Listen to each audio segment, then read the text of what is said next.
Apa yang saya lihat dalam mimpi? Bapak Ibu, yang saya lihat diri saya sendiri di dalam kubur. Sangat gelap, ngeri. Tapi tiba-tiba sambil saya di situ merasa ketakutan dan kesepian, muncul sebuah cahaya di dalam kubur sendiri itu. Dan saya berteriak, "Siapa kamu?" yang membawa cahaya itu. Dia langsung sendiri cahaya berkata,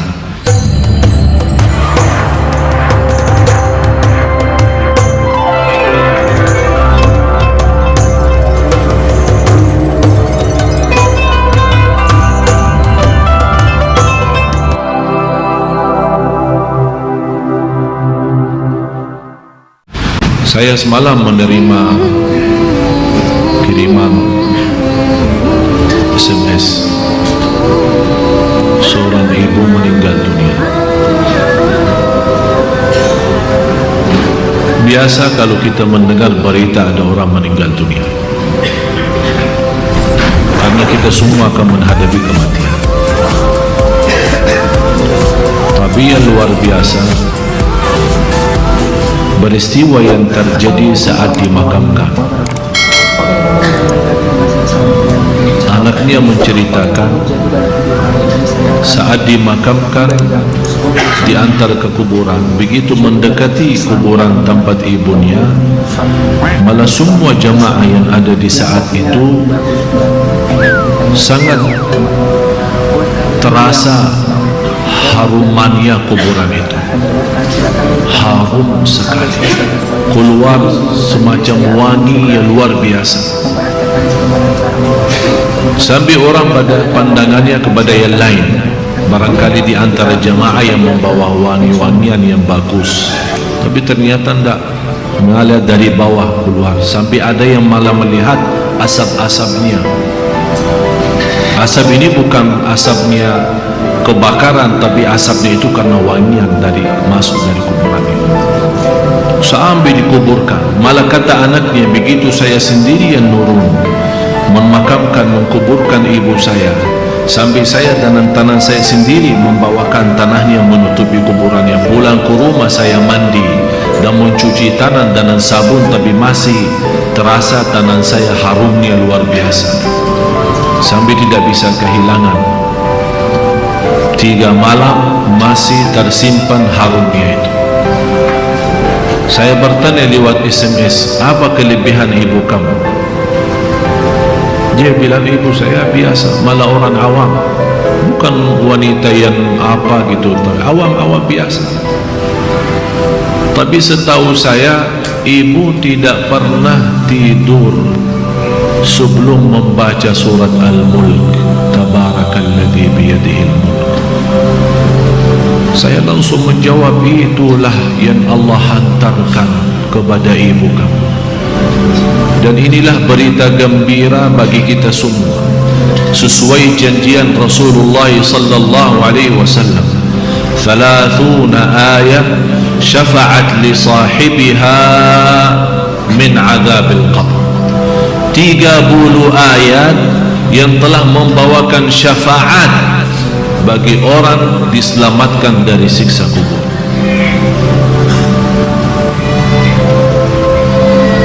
Dari situ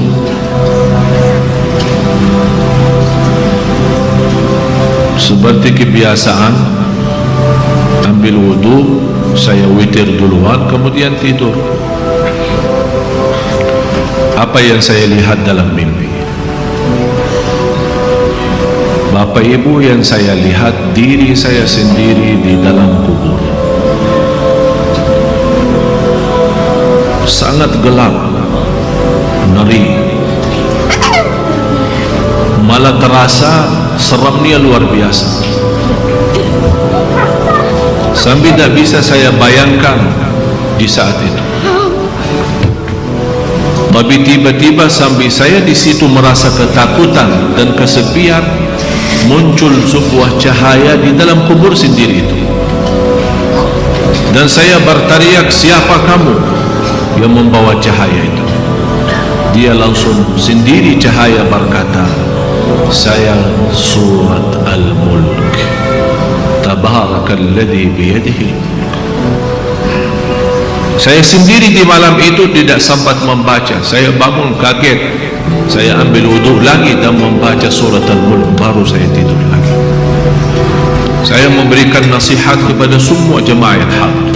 Tolong sampaikan pesan ini. Jangan tidur belum baca surat Tabarak, karena kita tidak tahu kapan saatnya menghadapi kematian. Bisa jadi itu tidur kita adalah tidur yang terakhir dari dunia ini. Mudah-mudahan dengan kita mengkhatamkan hari kita dengan membaca surat Al-Mulk, Allah ampuni segala dosa kita dan Allah harumkan kuburan kita menjadi taman dari taman surga. Al-Mulk surah yang luar biasa dahsyat. Saya mohon, biarpun ibu-ibu sedang halangan tidak salat, tetap mau tidur, ambil air wudu dan baca surat Al-Mulk. Baca surat Al-Mulk. Siapapun kiainya, siapapun ustaznya, siapapun dokter yang melarang kita sebagai wanita membaca karena lagi halangan, saya sekarang berkata, ibu-ibu sedang halangan, baca surat Al-Mulk. Karena saat kematian tidak akan bisa membedakan kita lagi suci atau lagi halangan, mati-mati. Dan Allah Maha tahu niat kita. Dan lebih baik saat kita membaca sedang halangan, jangan megang Al-Quran langsung, menyentuh Al-Quran langsung, sebagaimana saya jelaskan, bagi sarung tangan atau bagi HP kita. HP kita yang isinya Al-Quran, buka surat Al-Mulk di HP kita dan kita baca. Karena di situ anda bukan megang Quran tapi megang HP. Begitulah kita rasakan. Kalau ya Allah, seandainya engkau mencabut nyawa saya di malam ini, saya sedang halangan, tapi ya Allah, saya membaca surat Al-Mulk, niatkan diselamatkan ya Allah dari siksa kubur. Dan harus kita yakini, kita di umur kita di dunia kubur jauh lebih panjang daripada umur kita di dunia, bisa malah ratusan tahun. Ada di yang sudah di alam kubur 1000 tahun, ada yang lebih, kira-kira bisa terbayang 1000 tahun. Apalagi umat yang terdahulu. Oleh karena itu jamaah sekalian, waspadalah, berhati-hatilah. Marilah kita sama-sama menjaga kebaikan itu. Karena sungguh inna rahmatallahi qaribun minal muhsinin. Sungguh rahmat Allah sangat dekat bagi orang yang berbuat baik. Sangat jarak kita menuju ke akhirat sangat dekat, sangat dekat. Malah jauh lebih dekat daripada rencana kita besok. Jarak kita ke akhirat, jarak kita masuk kubur jauh lebih dekat daripada rencana kita besok. Malah kematian itu jauh lebih mendadak dan lebih cepat daripada kita mengambil suapan makanan. Belum kita sampai mengantarkan, membawakan suap makanan sampai ke mulut kita, sudah dicabut nyawa kita. Jauh lebih cepat itu. Oleh karena itu marilah kita sama-sama semua kita punya salah, punya kekurangan. Apa yang kita senang melihat nanti di hari kiamat, jangan perbuat. Apa yang kita ingin ketemu nanti di hari kiamat, silahkan. Apa yang kita takut dan malu dilihatkan oleh Allah nanti di hari kiamat, jangan berbuat. Dan apapun yang kita tulis, senang kita ditunjukkan oleh Allah, silahkan tuliskan. Kalau kita malu dilihat nanti oleh umat manusia dan dilihat oleh para malaikat yang menjadi saksi, jangan tulis macam-macam. Apalagi sekarang terlalu gampang dosa tulisan itu, gampang sekali. Dengan HP yang sekarang ada, malah sudah kita megang menjadi tasbih kita. mengganti tasbih HP, BlackBerry, WhatsApp, SMS, lain-lain. Saya setiap hari hampir terima 100 SMS. Ada yang bertanya, ada yang macam-macam. Dan hanya saya yang balas, ya Allah, doakan jangan menjadi titik tulisannya SMS ini menjadi beban nanti di hari kiamat. Ya Allah, ampunilah mereka semua. Itu yang saya doakan. Walaupun saya tidak balas berdoa, tapi Allah yang Maha tahu apa yang saya doakan untuk orang yang kirim SMS atau WhatsApp atau apa saja. Oleh karena itu jamaah sekalian, hati-hati. Bukan masalah sama saya, tapi masalah kita sama Allah. Selalu saya menyampaikan dan mengingatkan kembali, jangan lagi berkata saya tidak enak sama ustaz, saya tidak enak sama keluarga, saya tidak enak sama jamaah. Rubahkan kata itu, berkatalah saya tidak enak sama Allah, saya tidak enak sama Rasulullah sallallahu alaihi wasallam. Kalau memang kita ingin diselamatkan oleh Allah di akhirat, bagi saya dunia ini biar kita susah sepanjang hidup kita sampai mati susah, masih jauh lebih ringan susah dunia daripada nanti susah di akhirat. Harus menjadi tujuan kita akhirat, bukan dunia. Akan Allah datangkan dunia dan akhirat. Ya ayyuhalladzina amanu taqullaha wal tanzur nafsun ma qaddamat lighad wattaqullaha innallaha khabirun bima ta'malun. Orang beriman, bertakwalah kepada Allah dan lihat masing-masing apa yang kita bawa nanti untuk hari esok, hari kiamat.